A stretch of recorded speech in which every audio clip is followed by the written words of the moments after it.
Tell me about yourself. I am Kumar. I am an agriculture graduate. I am currently working in BNS consultancies. Sir, and one more thing. I opted for Tamil language for my interview. ஏன் நீங்கள் தமிழில் choose பண்ணியிருக்கீங்க? இல்லை, Tamil I am very comfortable in. Okay. நீங்கள் எந்த ஸ்டேட்லேருந்து வரீங்க? தமிழ் கேட்டிருக்கேன், கண்டிப்பாக தமிழ்நாட்டில் தான் சார் வருவேன். அப்போ இங்கிலீஷ் கேட்டவங்களாம் இங்கிலாந்துலேருந்து வருவாங்களா? Sorry sir. என்ன ஆப்ஷன் சூஸ் பண்ணுறீங்க? சார் ஃபாரஸ்ட்ரியும் ஜியாலஜி ஆப்ஷன் சொல்லுங்கள் சார். சரி, இப்போ ஃபாரஸ்ட்லலாம் போனீங்கன்னா ஒரு புலி வந்து உங்களை அட்டாக் பண்ண வாய்ப்பு இருக்குது, ஒரு போச்சிங் மாஃபியா உங்களை ஷூட் பண்ணுறதுக்கு வாய்ப்பு இருக்குது, ஒரு கிங் கோப்ராவில் பைட் பண்ணுறதுக்கு உங்களுக்கு வாய்ப்பு இருக்குது. இந்த மாதிரி இன்செக்யூரிட்டி வந்து நிறையா இருக்குது. அதையெல்லாம் நீங்கள் எப்படி ஃபேஸ் பண்ண போகிறீங்க?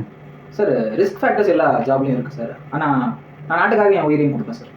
வெரி வேணுண்டா, வெரி வெரி இருந்தா தான் ஜெயிக்க முடியும். ஓகே, இவரை பற்றி தான் சொல்லுங்கள். இவரை பற்றி தெரியுமா? இவர் பேர் வந்து வள்ளலார். இவர் வந்து வடலூரில் சத்தியஞான சபைன்னு ஒன்று நிறுவியிருக்காரு. இவர் வந்து அகிம்சை கொள்கைகளை பின்பற்ற ஒரு மனிதர். Very good. இப்போ சொல்லலாமா? ஓகே, நீங்கள் கிளம்பலாம். ஒரு நிமிஷம். நீங்கள் எப்போ டெல்லிக்கு வந்தீங்க? நான் நேற்று தான் சார் இருந்தேன். ஓ சரி, இன்டர்வியூக்கு வரீங்க, ஏன் நெகெல்லாம் வெட்டாமல் வந்திருக்கீங்க? சார், நகை வெட்டியிருக்கேனே. ஓ அப்படியா, சரி சரி, you can go. Thank you sir. இந்த மாதிரி கேண்டிடேட் சார் கண்டிப்பாக சர்வீஸ் வரணும்.